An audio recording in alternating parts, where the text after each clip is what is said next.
Thank you for stopping by at the Movie Marquee. Our podcast reviews well-known movies and contains spoilers. The podcast may contain mature subject matter and mature language. Listener discretion is advised. Enjoy the show. Quiet on set. Places, everybody. And action.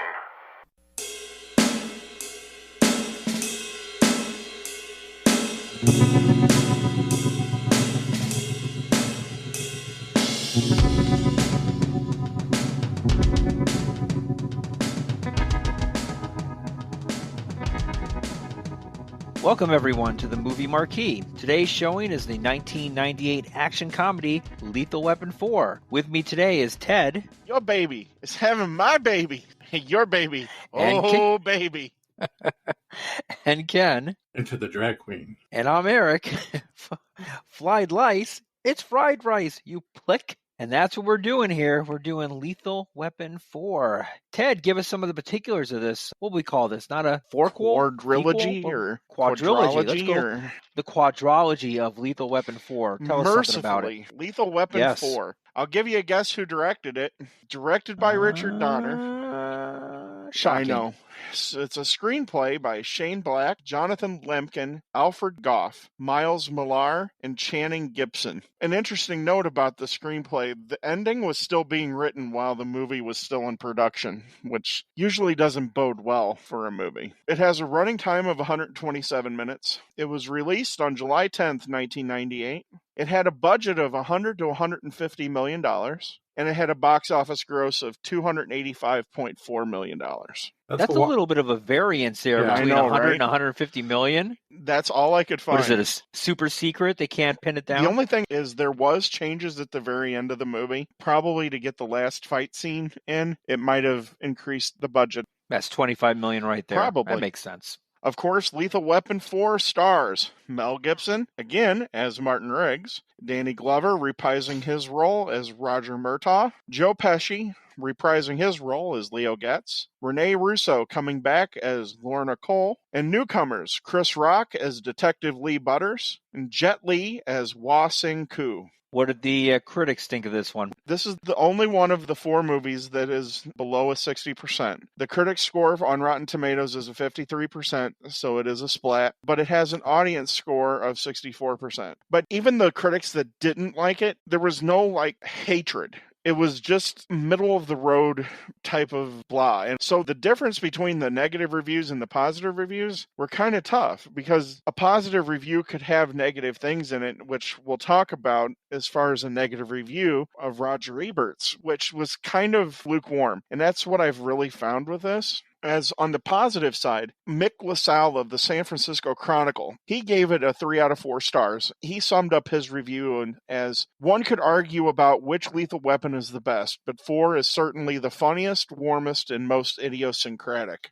Leonard Clady of Variety said, it matters little that this film is rife with non sequiturs, nonsense, and nihilistic violence because its heroes are so darn buoyant and charming. I didn't get nihilistic violence out of this movie, but oh well. Janet Maslin of the New York Times, she gave it a 4 out of 5 stars, and she said, pardon me for having groaned in anticipation of what, in the full perspective, warping heat of the summer movie season, turns out to be one of the nicer blow-em-ups around. And then the negative critics, we have Kenneth Turan of the Los Angeles Times. He summed up his review as, there's no plot worth describing, no repartee wittier than, oh, shut up. No acting moments that rise above the level of posing. And the Time magazine staff, they really didn't like this movie. They summed up their review as mindless, sadistic violence juxtaposed with rote sentimentality. This is how Hollywood has finally solved the family values conundrum. The question of how to entertain the blood and sex-starved masses and morally proactive at the same time. I think they took this way too seriously. Then we have Roger Ebert. He gave it a 2 out of 4 stars. The highlights of his review are, Lethal Weapon 4 has all the technical skill of the first 3 movies in the series, but lacks the secret weapon, which was conviction.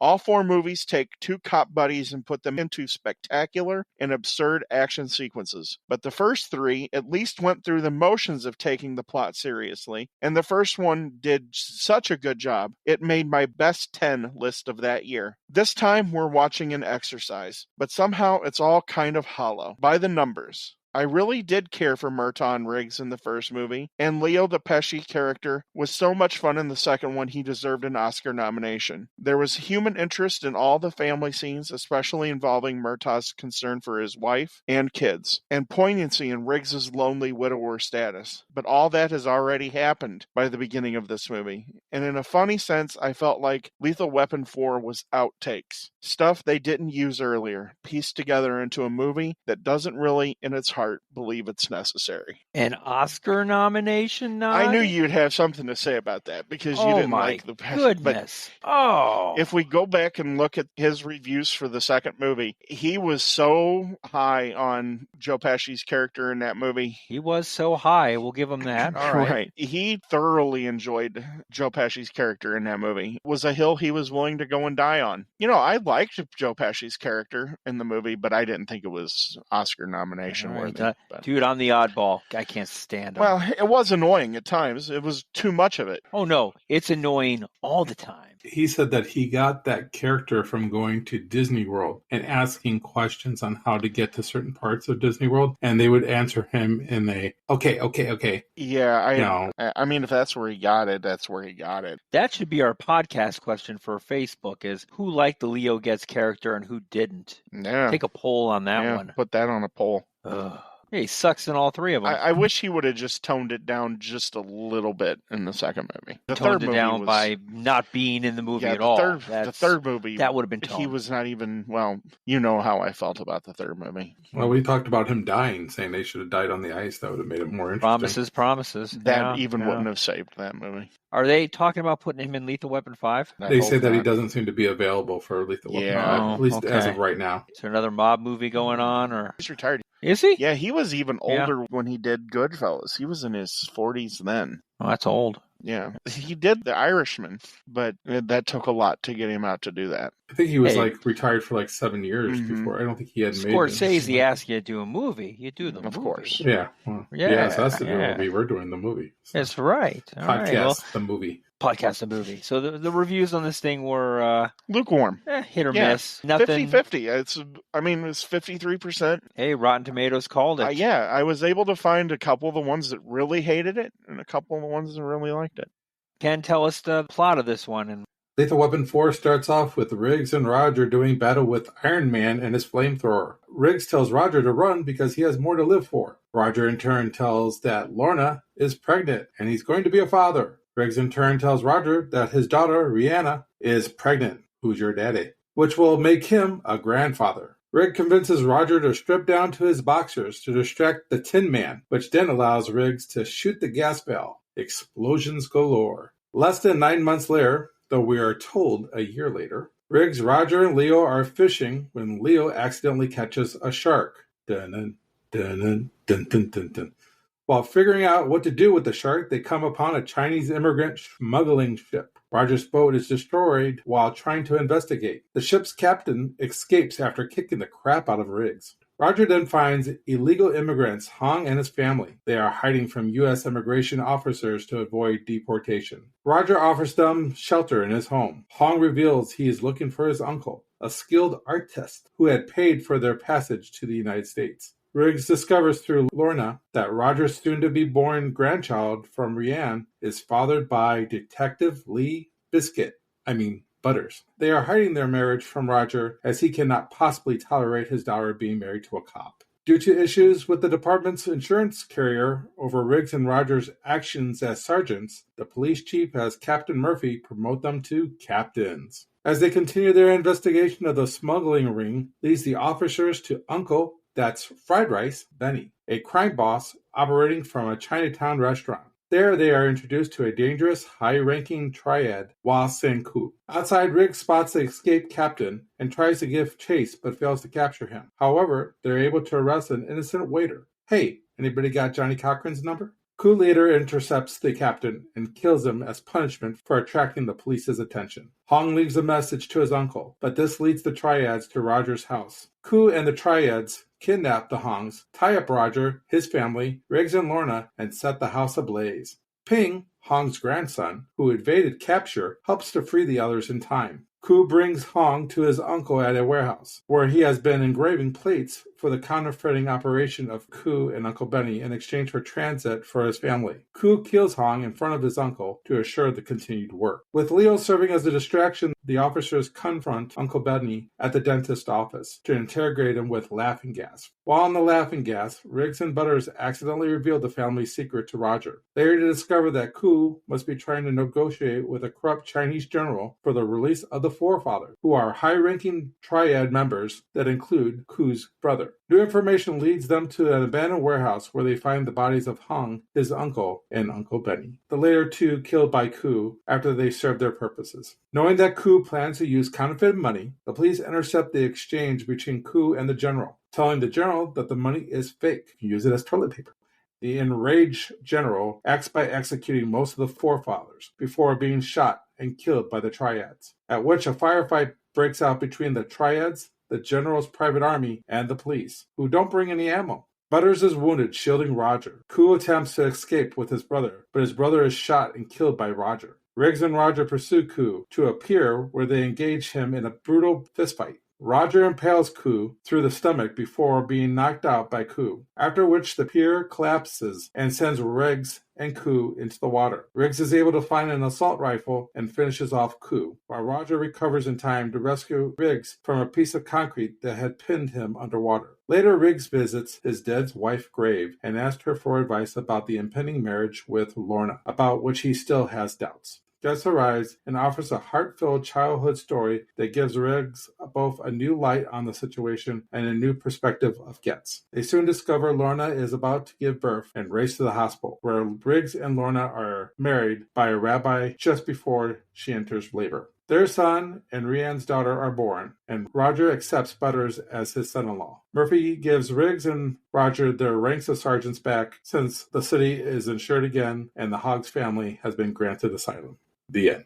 You know, if you think about it in listening to your plot, that really is just a stupid plot. It's like they're just making stuff up as you go along when you read it. Way out there. It doesn't read as good as it is on the screen. It does not. Maybe it's the reader. Nope, it's not the reader, man.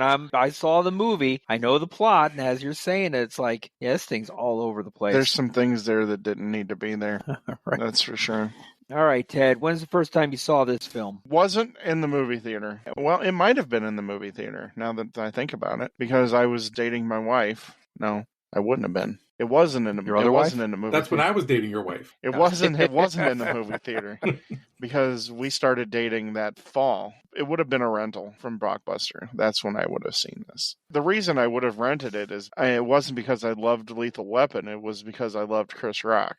And that's one of the things that led me to see it. All right. So Ken says he didn't see it on cable. That's a shock. A lie. Did you see it in the theater? Yes, I did. Saw it at the theater, which is now considered the Hollywood Boulevard. Okay. And I saw it with my friend Jay and his girlfriend at the time. Shout out to Jay and Ted's wife. Okay. Yep. I wanted to see it. I liked the first three movies. I was a big fan of the series and Mel Gibson at this time. Did you see all of them in the theater? I'm trying to remember. Not the first one. Okay. I really enjoyed the series, and I remember watching this and liking it and saying it was about time because I believe it had been like 5+ years since the last one, and was kind of happy that they did it before it got way too down the road. Okay. When did you see it, Eric?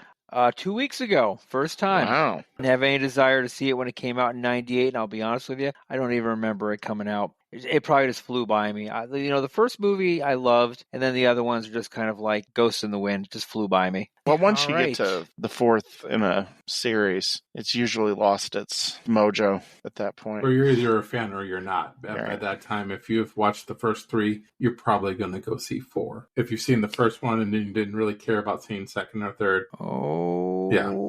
I got 2 words for you. Police Academy. Oh, Yeah. Love the first one, and it went downhill fast from there. It went up faster than the Hindenburg.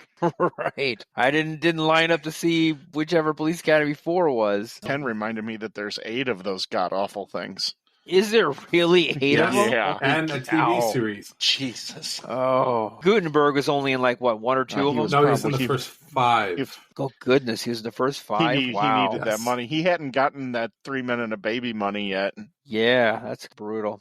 Horrible. I actually like Police Academy 3, and I do like, I think it's number 5. Well, you which I also think is like Miami- Lethal Miami Weapon Beach. 3, so... But you like Clerks 2. Well, it's a lot better than Lethal Weapon 3. I'm going to disagree with you on that. We can agree to disagree. Can either one of you guys answer me how the hell this movie kicks off with a flame-throwing criminal just randomly walking around the LA streets? I can. Thank no you. problem. The only thing that I can make a connection to is to why the setup is the way it is with him, because it is very weird that this guy has a flamethrower and everything. Well, when this movie went into production, it would have been around 96. There was a bank robbery in LA. It's the North Hollywood shootout. At the time, it was like the movie Heat came to real life. Oh, Heat's a great movie.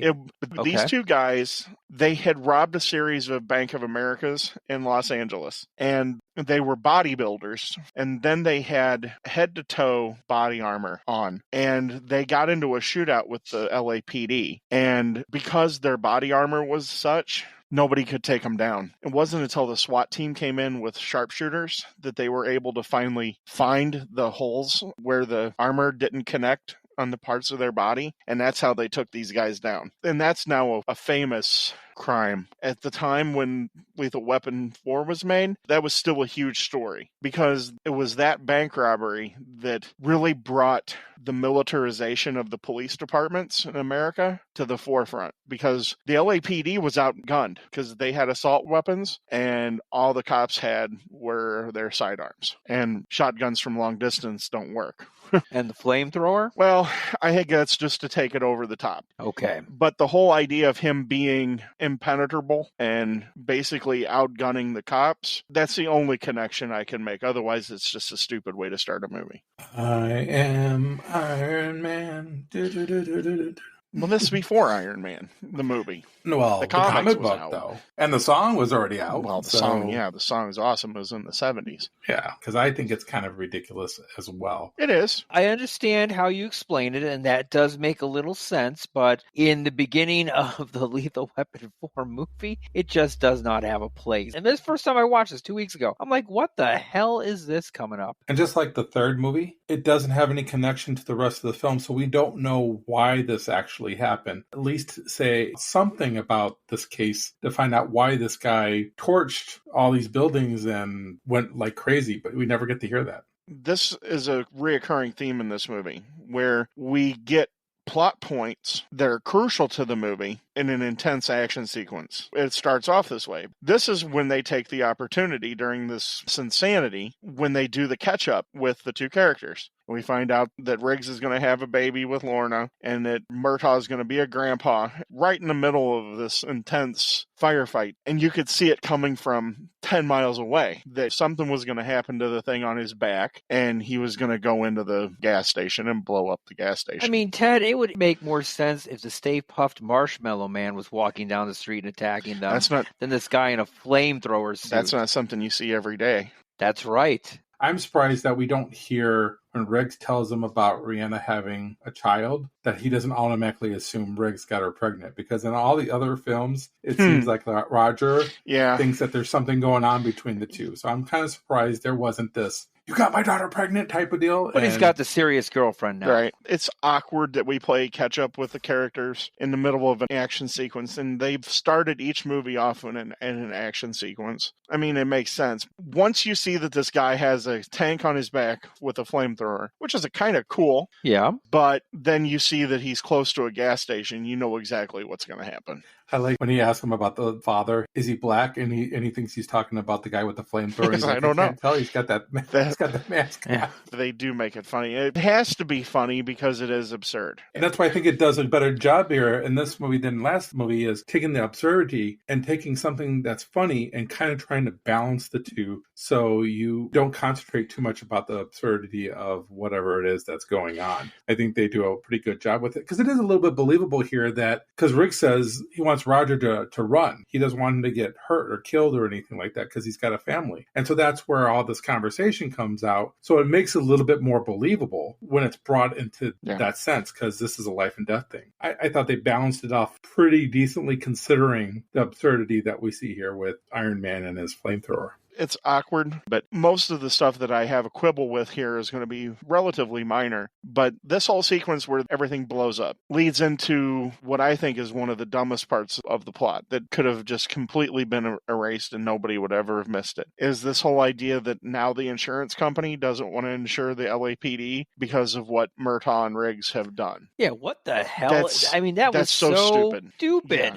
It's useless because there's nothing that changes when they become captains. No, right. Everybody it's just not. gives them a little salute, and then Right. then they go back on doing exactly the same thing they've been doing. Exactly. So what's the point? It makes no sense. It's ridiculous, especially because of what they do in the rest of the movie. Yeah. They run a car through an office building. They don't get in trouble for things like that, right? Exactly. Right. They get into a fight in one of those pre-made houses. Modular homes. Modular homes, yeah. yeah. I mean, come on now. Destroy Yeah. it. That whole scene took place in Las Vegas because LA wouldn't allow that scene to take place on their highways. So they had to do it in Vegas. That's interesting that you brought that up because I think it was for The Matrix Reloaded, which was the second one, where they have the massive motorcycle and car chase. They built an interstate to film that on. It's a big circle, but that's interesting that they actually did that on a live interstate. They did a lot of these live things. They said in Lethal Weapon 3, at the beginning of that movie where the building blew up, that's actually Danny Glover and Mel Gibson running out of that seconds before it blew up. It's not stuntmen. It's actually them, and Holy they crap. timed them to run out. Jesus. Yes. And they You're getting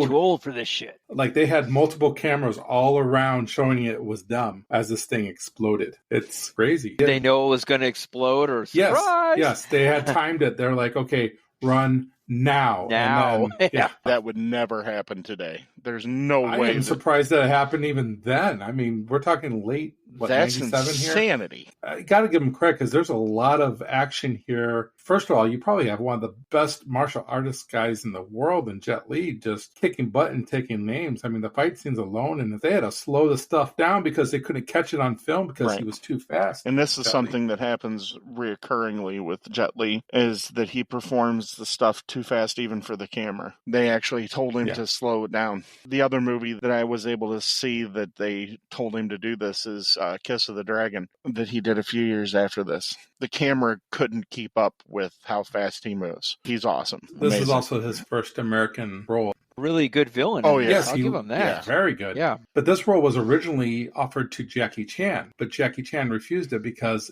it was a bad guy role, and Jackie Chan does not do No, bad he's guys. never been a bad guy. Never Interesting. Because he's always been a good guy. We couldn't understand the words that were coming out of his mouth. I hate those movies. Oh, he did his Lethal Weapon with the Rush Hour series, so that's... Yeah. Yeah, that's unfortunate. Oh, I like it. I like it a lot. Annoying. We'll talk about it down the road. Unfortunately, hopefully not. The action scenes here are really good. There is a lot of it. The one that I can do without is, amazingly enough, it's not the Tin Man and with the flamethrower. It's the actual running the car through the building. That's when I'm just like, really, you had to go there. I'm enjoying this movie, and then you throw this at me, and then I have to justify for me liking the rest of this movie because of this stupid scene. And this is not the only movie that does this stuff. But this series is better than that. It doesn't need to do stupid crap like Now they do drive through They a... do this with, Is it really better than that? Yes, I don't know, the Fast and the Furious I don't movies know. do stuff that's like that. exactly. Yeah, you've answered your own question, Well, Ted. Hey, if you like this movie, you're not allowed to give me any more crap for the Fast and the Furious.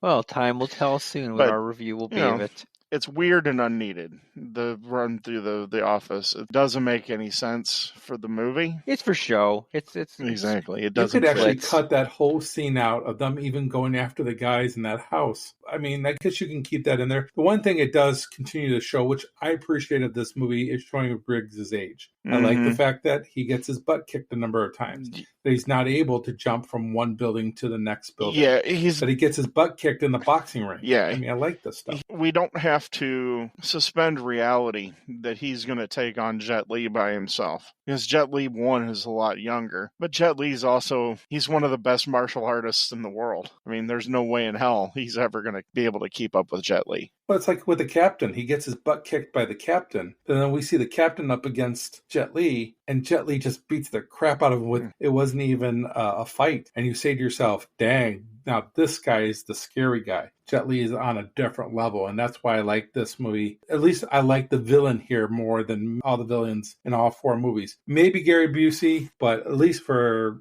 the last three movies, Jet Li is by far the best bad guy. It's the only time in any of the four movies that I actually believed they were in danger of losing a character. And that's interesting because when I read more about the movie, Mel Gibson wanted to be written out and wanted his character to die. And so he was supposed to die when the concrete fell on him, but they changed it at the end. And then he regretted saying that he wanted his character to die because he actually had a lot of fun making the movie. They actually killed off somebody who was, even though we just got introduced to the Hongs, they gave us more of a backstory for the Hongs than they've given us for any of the secondary characters in any of the other movies. And you watch him just get his neck broke. These guys aren't playing. These guys are bad guys. I mean, I love the scene that they have the drink together, tequila, and they're talking over about the families and they're bonding. And it allows you to bond with that character. So when he does die later, it has a little bit of meaning. Whereas, like you said, the secondary characters in the other movies, it doesn't mean anything to them. The other thing I found out on that Lethal Weapon 4 bonus material is that in Lethal Weapon 2, the love interest, she wasn't going to die originally. She was actually going to live. And then they decided to kill her off during editing. So they had filmed both her dying and living, and the original idea was to keep her alive. Things that I wish I would have knew when I watched Lethal Weapon 2 and not Lethal Weapon 4. Very interesting stuff. I have stuff about Lethal Weapon 1 too, and we'll save that probably for a little bit later in the podcast. Speaking of Bond-style dying here, how about the scene where they tie them all up and set the house on fire, huh? Very Bond-esque. But you know, the first time I saw it, I was like, I'm sure somebody's going to get out of here, but I didn't think that all of them were going to get out of here. If you look at the other movies, there's a point where Mel Gibson's character kind of goes AWOL. He loses it. He's been pushed too far. And I actually thought the first time I saw the movie, I thought that Rene Russo's character was going to die there. And that was going to send him over the edge. I thought maybe Roger's wife would die, or one of the kids. I didn't think one of the kids because I think that would have been too much. I think with Roger's wife, being older and things of that nature, the audience can swallow that a little bit more than the kids. I get the fire thing, but I mean, like you said, that is very Bond-esque. It is. It is. But we different. said that Richard Donner is a big James Bond fan. We know that something like that is coming. And the car scene that we talked about through the building, that's total James Bond right there. I'm drawing a blank. Was there a helicopter in this one? I think there's one shown right at the very beginning, but other than that, no. He finally broke his love affair with the helicopters. A little disappointed with the fire just because of how they kill other people up to this point. If it was, let's say, Jet Li's character wasn't there, then maybe I can buy the fire. But Jet Li's character is ruthless. He strangles him. He uses those beads to garrote him. The one that I have a bigger problem with than the fire, though, is ramming the car from behind to let a train knock him. To kill constantly him. To make it look like an accident. They did it twice, and it's like, well, and could you pull forward? Here's the thing: if they hadn't done it the first time, the second time is much more climactic. Yes, exactly. But we had seen what they did before, which the first time you see it, hey, that's kind of an ingenious way to do this. But you know that the second time around, they're going to figure a way to get out of it. That's not how they're going to kill Murtaugh or Rene Russo's character. Probably no reason they even killed that one character off. I mean, what's the point? I actually liked it. Like you said, if they did it the one time, yeah, it's cool. But doing it multiple times. If you think about it, it's an easy way to get rid of somebody who's not really needed.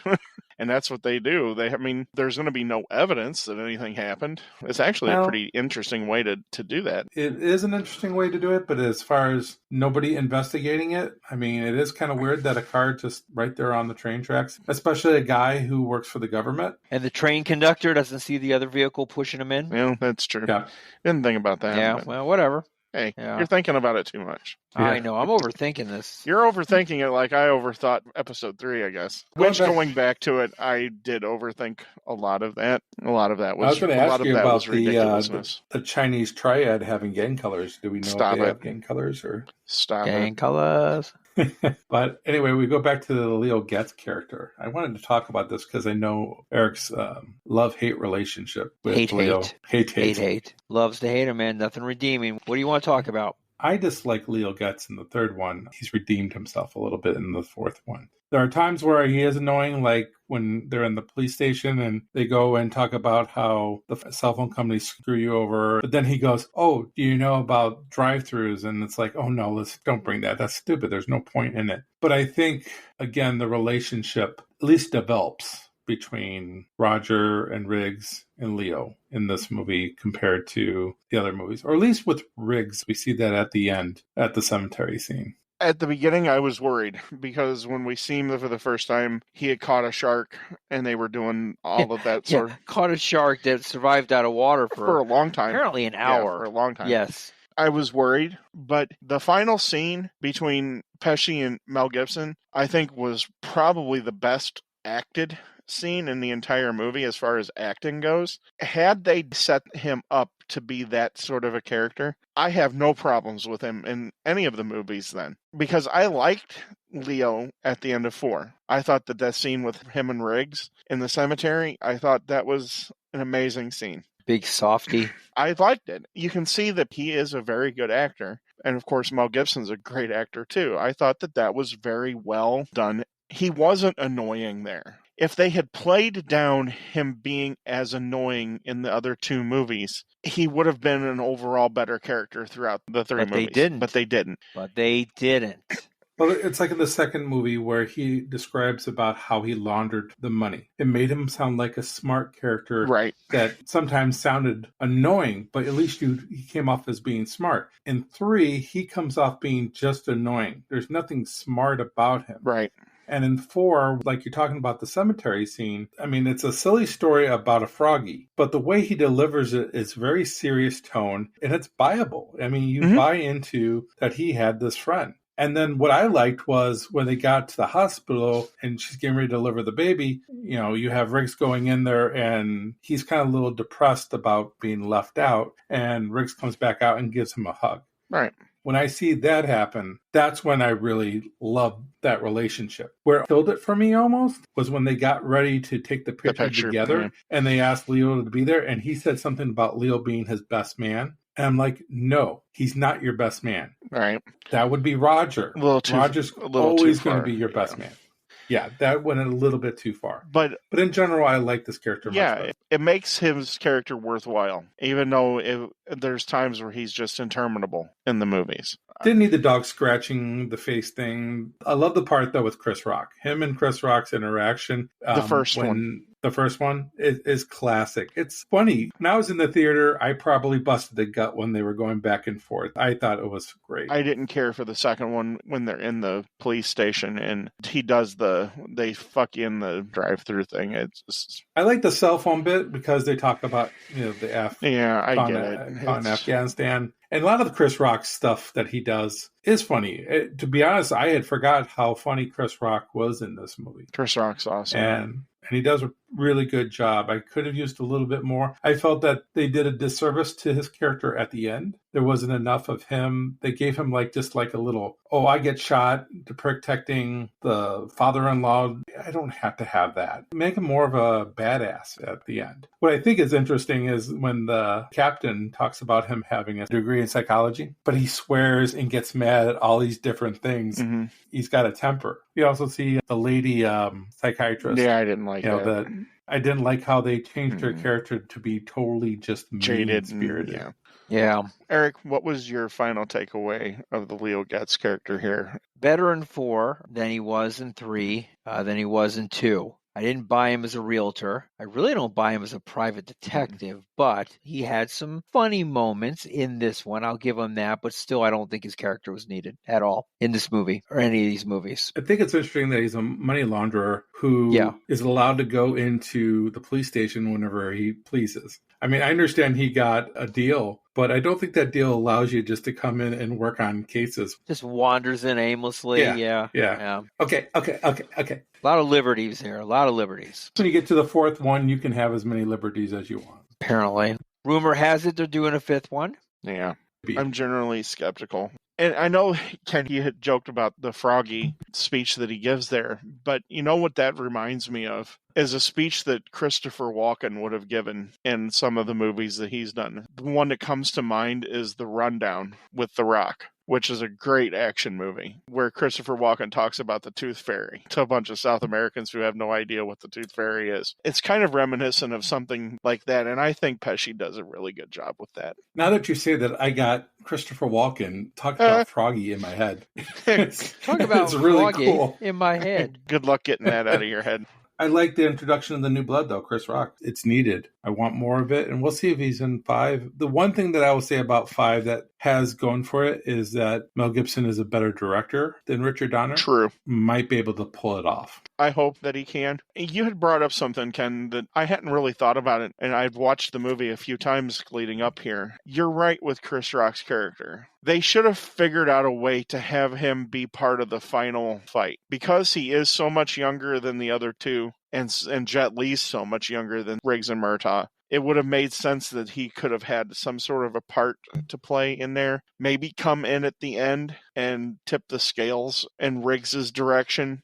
Yeah, 3-1. I would even take that because we've seen what Jet Li has been able to do earlier in the film. He dismantled them 2-1. Why not be 3-1 and make it a little bit more interesting? Right. That would have made the end even a little bit better. Maybe you don't have to have Riggs shoot Jet Li's character underwater with a AK-47. Yeah, because that's kind of silly. Yeah. Talk about that scene for a minute. Come on, that's really silly. I don't think they set it up well enough because we don't know how that gun gets there. I mean, supposedly we're supposed to know, There's right? a car there. I've watched it a few times, and I still don't know, because the car has its lights on. So we're assuming it's part of this final battle in some way, but we never do see it go off of the pier. Just want to rewind just a tad bit. With the Chris Rock getting shot, I would have liked him seeing getting his butt kicked by Jet Li. Maybe him choking Butters to death because he saves Roger, and then Roger comes, takes that thing, and impales Jet Li's character with that. I would have liked that a little bit better. I do like the fact that Roger jumps into the water and saves him. I don't like the fact that it's this big concrete that's on him, but I like the fact that he's under there to save him because he says, I heard you needing me, and that's how I knew you were down there.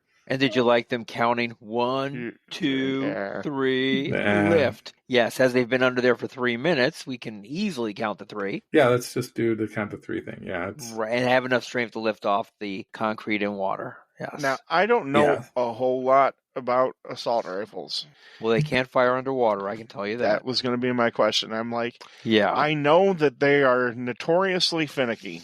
Especially the AK-47 and the M16 are the two most widely known. I just found that a little odd that it would have fired. Firearms are not waterproof. Right. So for once you trigger the firing pin, it's a spark that ignites the gunpowder that shoots it. Water, you're not going to get a spark. It won't ignite anything. That's what I thought. And especially multiple shots. Well, he unloads on him. Yes. Yeah, I thought that was a little problematic. It's a good effect. I mean, it means well, but I was like, come on. It's not realistic. And I know we're talking about an action movie where a car went through an office building and things like that, and there is suspension of disbelief. But one thing I think your action movie does need to get right is the gun part. That has to be reliable. How about the greatest sheet plastic ever put on a modular home? Yeah, I know, right? Boy, I was waiting for him to go through that. So was I. I'm like, he's going to go through it, land on a car. I had completely forgotten about that whole scene, and I was excited. I'm like, oh, he's going to go through there. Somebody's going to go through there. I was thinking it was going to be the bad guy. But right.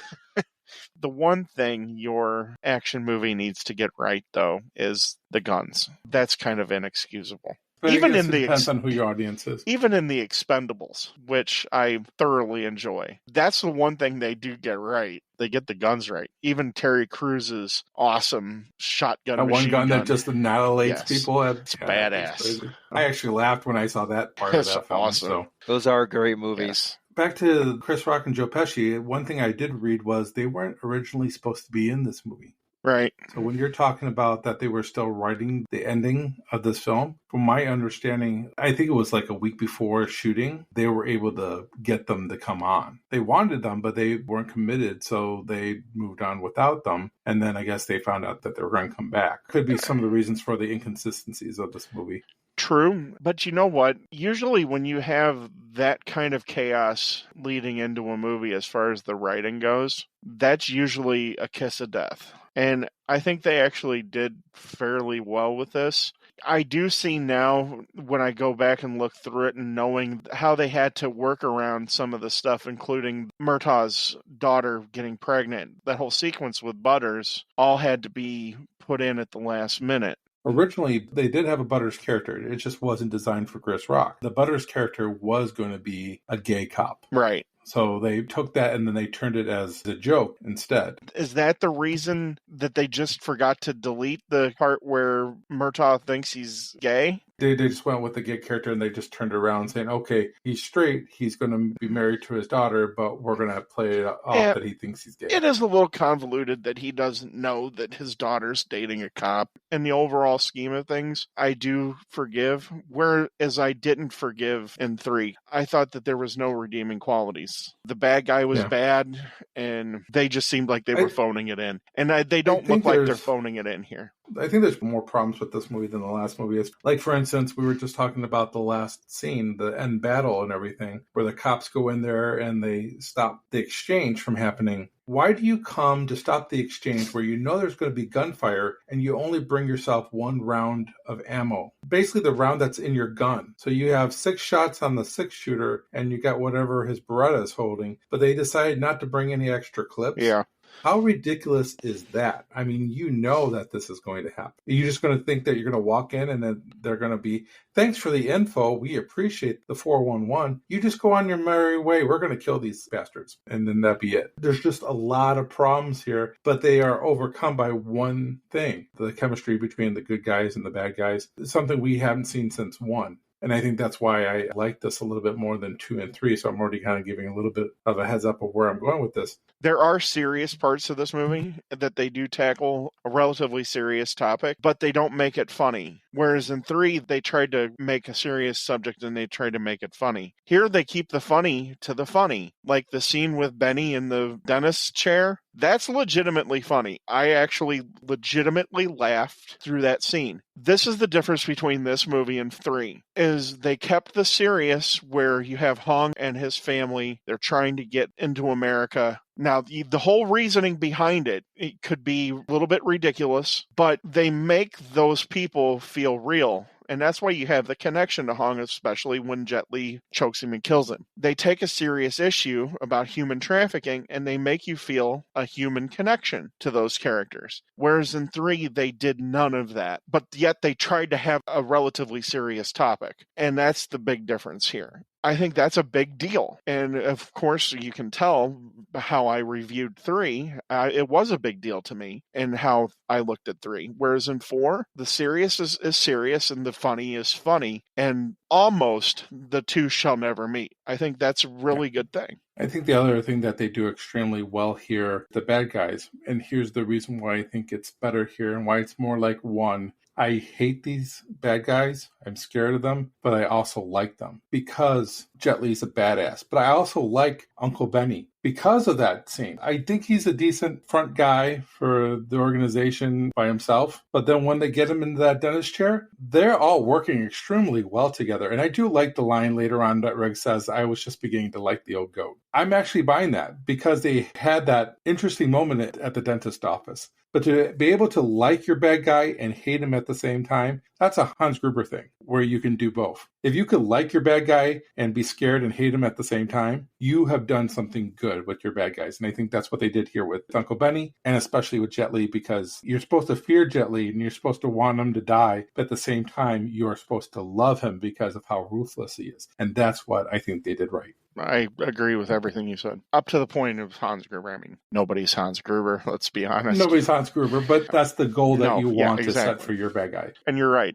And seeing this is just another one of those things that we talked about, the rewrites and not having script done going into production of the movie. And I know Richard Donner definitely has a hand in this, but I wonder too, because Mel Gibson was a director and he was coming off a very successful run of movies that he directed, if he had some sort of an influence here as well to try to keep this going in the right direction. Oh, I'm sure he did. I would bet my last dollar on that one. I'm sure he had a much more influence on this one than in 3. One thing I will say about Richard Donner that the actors that I hear in their movies say is they love working for Richard Donner. That Donner gives them the flexibility to give their info, that Richard Donner doesn't have an ego, and that Richard Donner uses people to the best of their ability. So if Mel Gibson came up to him and had a suggestion, he wouldn't just say, no, I'm the director. It's my movie. I'll do whatever I want. He's going to take that suggestion. And anybody that had a suggestion that worked for him, I believe he took. And sometimes he used it and sometimes he didn't, but he always would listen. And I think that made people want to work for him. And I think that's why you had somebody like a Joe Pesci come back and why you have someone like a Rene Russo come back, which again, I like Rene Russo here. I like her relationship with Riggs better here because it feels more like a relationship in this movie than it did 3. And that's just because they just met and everything, but I do buy them as a couple. I would like to have seen a little bit more, but I can understand she's pregnant. This is really the boys' movie, and she takes a back seat in here. But when she's on, I enjoy her. Yeah, I think she does. Still kicking a little bit of ass in it in this movie. Yeah, she gets involved, even though she gets knocked out by Jet Li.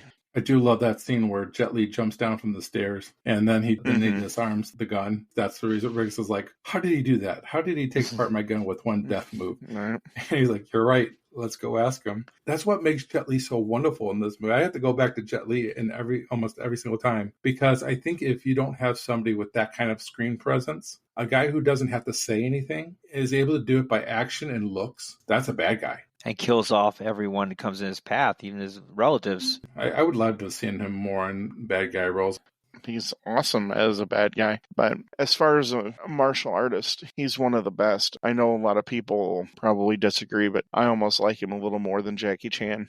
It's interesting to watch the movie The Forbidden Kingdom. If you ever get a chance to watch that movie, Jackie Chan and Jet Li actually do a little sparring in the movie. I won't say fighting because we know they're not really fighting, but it's fun to see two guys who are gifted because I think Jet Li's the better fighter, but I think Jackie Chan is the better artist. I know that people have made reference to him as like the Charlie Chaplin of Kung Fu movies, and that's because of his quickness and his ability to do his own stunts. Kind of separates him from other people in that area. I think Jackie Chan made the right decision to pass on this because I don't see Jackie Chan being able to pull it off like Jet Li did. Jackie Chan really comes across as a very nice guy. He smiles a lot. He has that look to him. But Jet Li just comes off as a badass in this movie. Just incredible. I couldn't picture anyone else. He is, dare I say, better than the villains in the first one. He really is one of the top villains.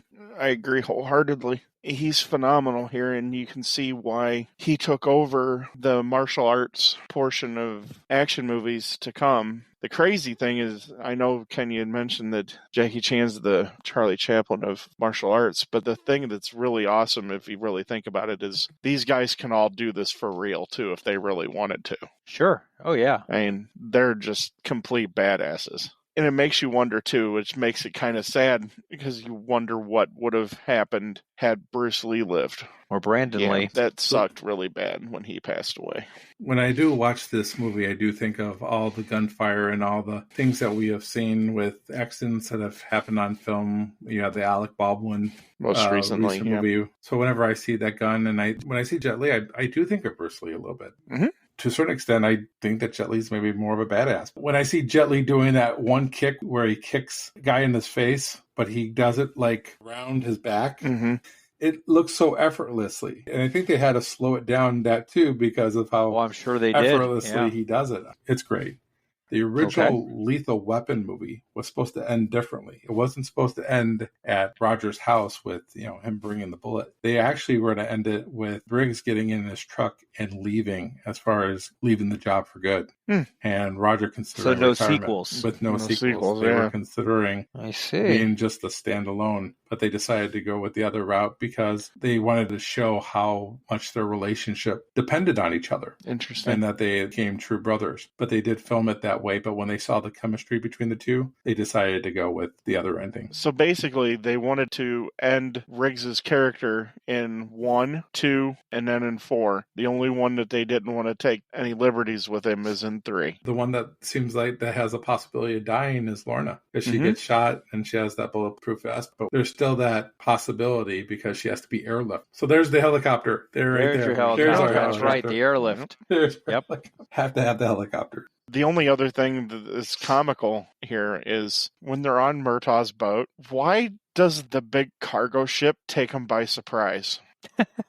Yeah, it's a good point. They wouldn't have seen or heard this giant cargo ship. It just comes out of nowhere. That actually, it's not supposed to make you laugh. That made me laugh too, because it's like, come on, guys. You would have seen that coming from a mile away. Well, it's like the helicopter in Lethal Weapon 1. They didn't see the helicopter coming and all of a sudden, boom, it's right there. You make a very good point there. That's true. That's very true. That struck me as funny, and it made me laugh, and I'm like, I shouldn't laugh here, and did they really have to sink Murtaugh's boat? I mean... That is sad a little bit. But they also burned down his house. His car got shot up. Roger really, since he's met Riggs... His life's turned to shit. He can't enjoy anything. He can't even enjoy... everything he can't even enjoy apart. taking a crap on the toilet. That's true. Poor guy. Then this is just a small quibble, but as far as you can see where things might have been rushed at the end of the movie in production, 1, it should have been mentioned that Murtaugh was under any sort of suspicion from internal affairs. I thought that was unnecessary, was completely wrong. I don't agree with it. I really don't like the fact that it has to be wrapped up right when they're at the most serious point in the movie, when they're fighting the bad guy at the end. And that's when Riggs decides to ask Murtaugh where he gets all the money. If you're going to do that, I actually like the way that they figure it out and that his wife is the romance novelist. That is a very good way to wrap up something that I don't necessarily think should have been there. It's just in the wrong spot. It was almost like we have this plot point that's hanging out there and we forgot to wrap it up somewhere else, so we're going to wrap it up now. I would have wrapped it up in a different way. The interesting thing about that plot point is that plot has been going on for 4 movies, and we didn't know about it. Because how does Roger, on a cop salary, own a boat, add an addition to that house? Right. And the number of cars he ends up having to get and putting his kids through college. He's been writing these novels since the beginning of the series. I actually didn't think about that until you just brought that up. And that's an awesome... Yeah, me neither. That's a great point. And it makes me really not like how they wrapped it up then. I even think you could have shoehorned that into the funny haha with Benny and with the laughing gas. I even kind of like the way they set it up because it's really subtle. Because you have Riggs coming into his new house and Lorna's there, but she's reading a book. I like that it was very subtle that way. The conclusion, the ending to the wrap up to that. That was really good writing there. That was how subtle it was. I just wish it wouldn't have been shoehorned at the very end. I love the fact that you bring up that scene, though, because I love the fact they talk about marriage, they talk about the baby's room, they go out and have a walk on the beach together, and that's when she reveals all that stuff. And I like it because it actually is why I say that their relationship seems to be more real to me, is because of that scene right there. Even though I loved her in 3, but I loved her in 3 because she was a girl who can kick ass and take names. It's character development, which is just another amazing part. This movie had so many problems going into production as far as the script goes. There's actual character development, just another thing that was lacking in the 3rd movie. I wonder if we get that because of Donner, or a combination of Donner and the actors, because let's face it, the actors are very A-list type of actors. They're really good at what they do. Mm-hmm. Even Chris Rock, to a certain extent, is a decent actor and is able to hold his own against the heavyweights of Mel Gibson, Danny Glover. And I think Rene Russo is an extremely good actor, and we already talked about Joe Pesci's cred. Interesting thing about Joe Pesci is after this, he doesn't do another film for another, I think, 8-9 years. I think The Good Shepherd is the next movie he does after that. So he's almost kind of like in semi-retirement already. The Lethal Weapon series does a lot for Joe Pesci, which is kind of funny because you think he wouldn't need this series considering Raging Bull was such a big hit for him and put him on the map. But this one actually furthered his career later on in the late Goodfellas had a little bit to do with Lethal it Weapon too. 2 was before Goodfellas. Right. So. But Martin Scorsese, he can make you look great because he's such a great director. And this film maybe didn't have anything to do with the success that he has later on. Scorsese, of course, just says, hey, be in my film. You're going to be great. Okay. Yeah. Okay. Essentially. Okay. All right. Well, let's talk about our reviews of this movie. We'll kick it off with Ted. This was right in line with what I was hoping at the end of the first movie. Because I went back and I actually re-listened to our episode about Lethal Weapon. I was hopeful at the end of that particular episode of our podcast as to where it was going. And I did like 2, and 3 was just... I didn't care for 3 at all. And I think I made that perfectly clear. I think this is a step above, and I think I've detailed here in talking here about why I thought it was. There's actual character development. You have a bad guy that's believable. The action sequences, while they may not be totally believable, they're fun and they're engaging, which is what you want from an action movie. But then it does have the heart, and that's what 3 lacked. And there was no acting sequences there. And they tried to mix the funny and the serious. And this, there are serious parts of 4 that I think they do a really good job with. I couldn't ask for much more. I thought that the introduction of Chris Rock's character here is amazing. And there's not a whole lot more that you can say about Jet Li just to sing his praises. There's not been really anything that he's done that I've seen that I don't like. So this movie, as far as the rest of the series, it's going to be a solid B for me. So it's right there along with the first 2 and light years above the third one. I still don't think I could ever go back and watch the third one, but this is definitely worth watching. And it's one that, you know what, I will probably turn on at some point again just to watch, because this is the type of action movie where you can turn it on in the background. You can listen to it and have fun and know what's going on. And I think that says a lot about an action movie, for me at least. Well, I agree with most of your review. I think we all can agree that this is a step up above Lethal Weapon 3, which is a borderline train wreck. This movie definitely redeemed itself. You know, you almost expect a 4th movie to be worse than the 3rd movie if you're going in that direction. The addition of Chris Rock, it plays a huge role in this movie. He's great in everything he does. He's really funny in this. I think he plays well off of Roger's character, especially since he's going to be related pretty soon. The action scenes are really good in this. I agree, Ted, with everything you said. It's overall a very good movie. I don't know if I'd watch it again, though. It's not Lethal Weapon 3, but it's not Lethal Weapon 1 or 2. I wasn't blown away by it. Overall, it's a decent movie, but it just didn't win me over as one that I would probably watch again. The first one I'd watch again, easily. The second one, I would probably watch again easily. The third one, no way in hell. This one, yeah, like you said, maybe if it's in the background, I'm not going to turn it, but I don't know about that. For me, this is a borderline C plus B minus. I'm really fluctuating on that one, but after this podcast and we've talked this one out, I'm going to go with a B minus. So I'll give it a little bit above par there. All right, Ken, it's all on you, man. Take us home. Okay. I'm going to start off with talking about Richard Donner. We did Richard Donner in 2021. We talked about his movies, and we were up and down with some of the stuff that we reviewed. Mostly I was up. The rest of you were kind of down, especially when it came to Assassins. Richard Donner's gift is also sometimes what brings his movies down, is that he gives too much of what he thinks the moviegoers want. The big explosions. And I just want to go on the record. I'm still disappointed we did not review The Toy. Maybe down the road. You always have your choice there down the road there. Yeah, I do. But he loves James Bond. He's always been a big James Bond fan. You see it in the movies that we've reviewed. He also does it in another Mel Gibson movie, Conspiracy Theory. Very James Bond-ish type of stuff in those movies. Sometimes it works, sometimes it doesn't. But the people that he directs, they love him. You can never say that the performances are not there. The performances are usually very energetic when you see a Richard Donner movie. Maybe the script isn't good, maybe the story isn't good, but usually the actors give Richard Donner everything that they can. Lethal Weapon is one of those movies that I think suffers from too much of a good thing, but also succeeds because the actors give it 110%. The Mel Gibson-Danny Glover connection is amazing. They do a great job working off each other. I think it was either Mel Gibson or Danny Glover that said, coming back to do these films is just like putting on a pair of shoes that feel comfortable. It's easy, and it looks easy for them to do what they do, and it's very enjoyable.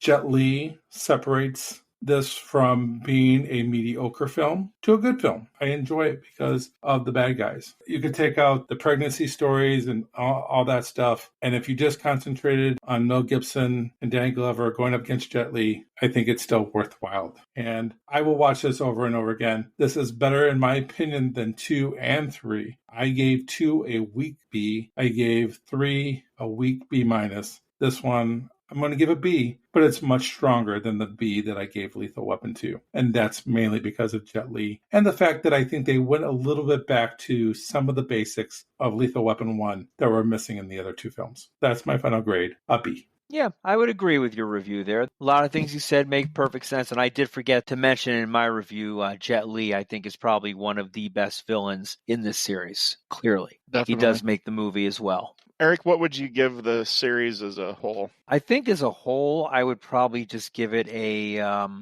solid just B, because they do seem like they're having fun together.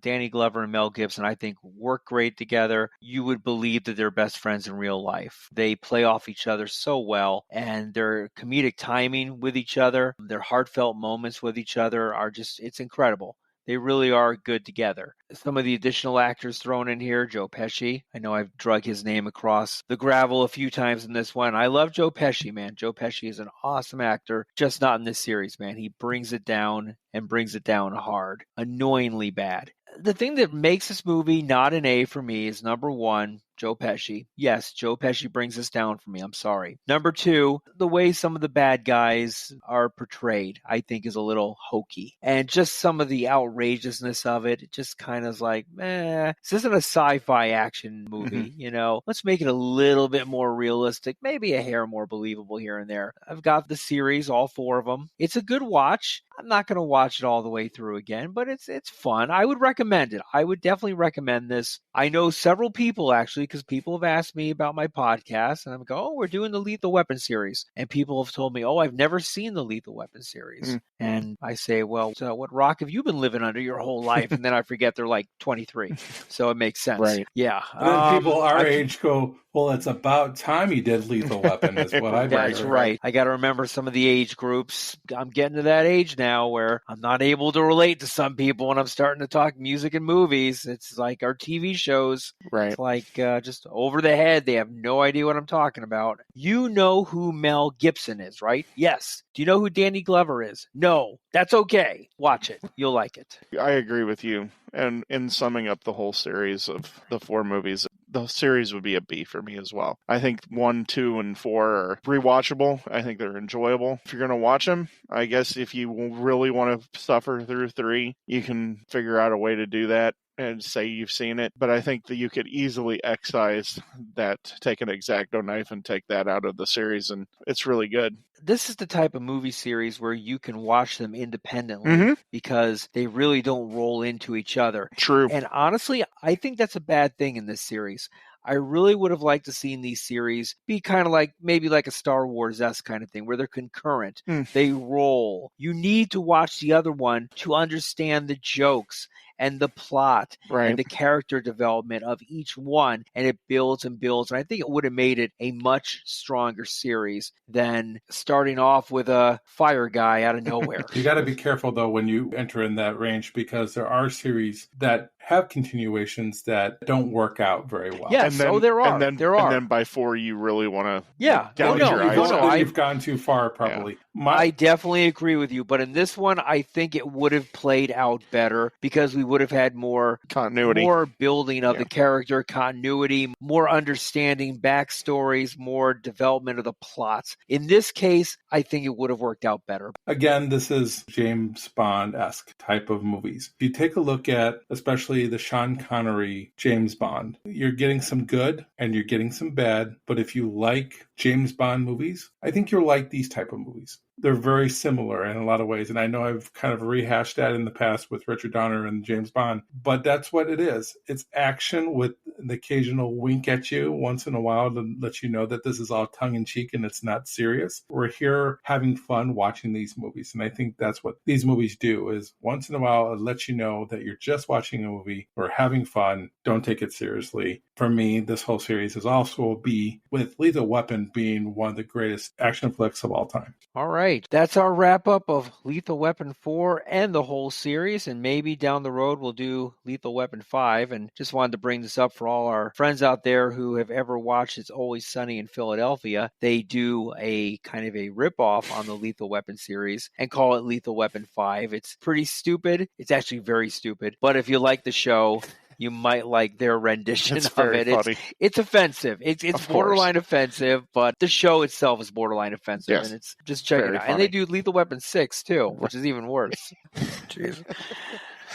Makes me laugh. See, it gets you laughing, doesn't it? Because you're thinking about it. Ted, where can they find us on the World Wide Web out there? We can be found on Twitter at movie_marquee with 2 E's. And whatever platform you're listening to us on, whether it be Apple, Spotify, or Anchor. I know on Apple and Spotify, you can take a quick couple of seconds and leave us a review. That helps us be able to get seen across the platform. Don't know exactly why that works that way, but it does. The more people we can reach, the better off we're all going to be. More ears, 5 stars. Only 5 stars. Only 5 stars. Ken, what are they saying about us on Facebook? Well, you can join us on Facebook. Just go to the Movie Marquee, request to join, and we'll accept you because we need the people. Some of the things that we posted on the Facebook chat, we had mentioned a few of big names that have left us in the movie industry. Peter Bogdanovich passed away at the age of 82. He was the director of The Last Picture Show and Paper Moon, and he was a personal favorite of mine to listen to on podcast. He was such a fan of movies that I really appreciated it. So I just wanted to throw his name out there.